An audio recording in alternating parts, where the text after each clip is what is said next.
আসসালামু আলাইকুম, সবাইকে স্বাগত জানাচ্ছি আজকের এই ভিডিওতে। আজকে প্রতিযোগিতামূলক পরীক্ষাতে আসা একটি প্রশ্নের সমাধান করব। প্রশ্নটি হচ্ছে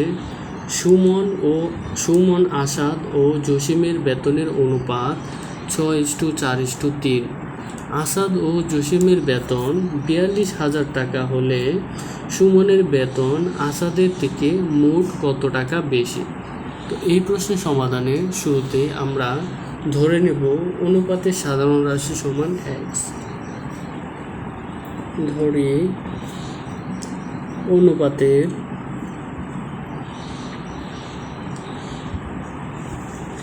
সাধারণ রাশি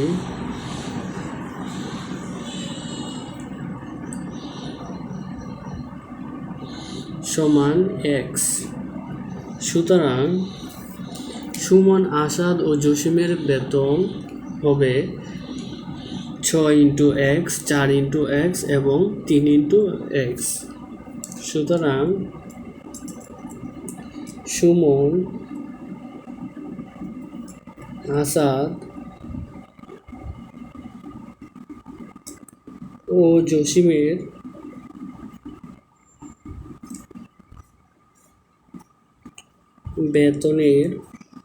বেতন সমান হচ্ছে 6x, 4x এবং 3x। এখন এখানে দেওয়া আছে আসাদ ও জসিমের বেতন 42,000 টাকা, অর্থাৎ আসাদ ও জসিমের বেতনের যোগফল হচ্ছে 42,000 টাকা দেওয়া আছে।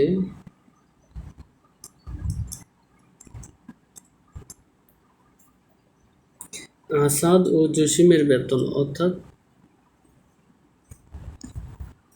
আসাদ এবং জসিমের বেতন হচ্ছে 42,000 টাকা।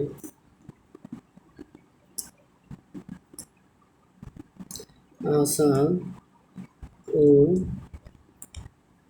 জসিমের বেতন সমান 42,000 টাকা। এখন আমরা শর্ত মতে লিখতে পারি, শর্ত মতে এখানে আসাদ ও জসিমের বেতন হচ্ছে 4x এবং 3x টাকা। তো শর্ত মতে 4x প্লাস 3x সমান 42,000 টাকা লিখতে পারি। 4 আর 3 7, x সমান 42,000 টাকা। সুতরাং x সমান হচ্ছে, আমরা যদি 42,000কে 7 দিয়ে ভাগ করি, 7 ছাড়া 6 7 42, তো এখানে 600 হয়, 6,000 হয়।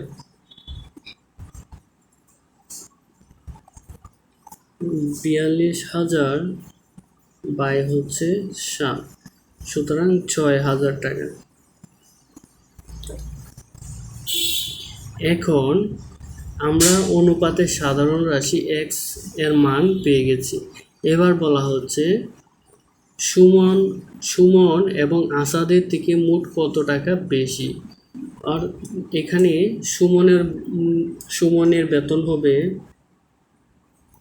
সুমনের বেতন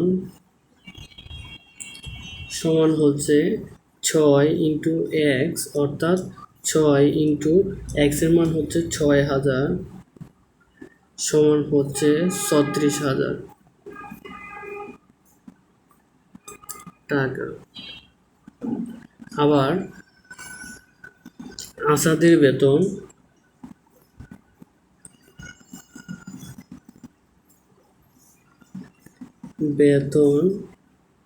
সমান হচ্ছে, এখানে আসাদের বেতন আমরা পেয়েছিলাম 4 ইন্টু এক্স, 4 ইন্টু এক্স অর্থাৎ 4 ইন্টু 6,000 সমান 24,000 টাকা। এখন বলা হচ্ছে সুমনের বেতন ও আসাদের বেতন থেকে মোট কত টাকা বেশি, অর্থাৎ সুমন ও আসাদের বেতনের পার্থক্য চেয়েছে। তো আমরা লিখব সুমন ও আসাদের বেতনের পার্থক্য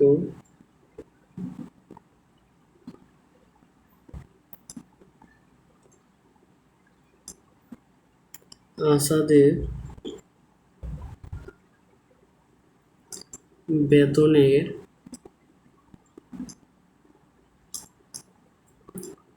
পার্থক্য সমান হচ্ছে ৩৬,০০০ মাইনাস ২৪,০০০। তো ৩৬,০০০ থেকে যদি ২৪,০০০ চলে যায় তাহলে থাকে ১২,০০০।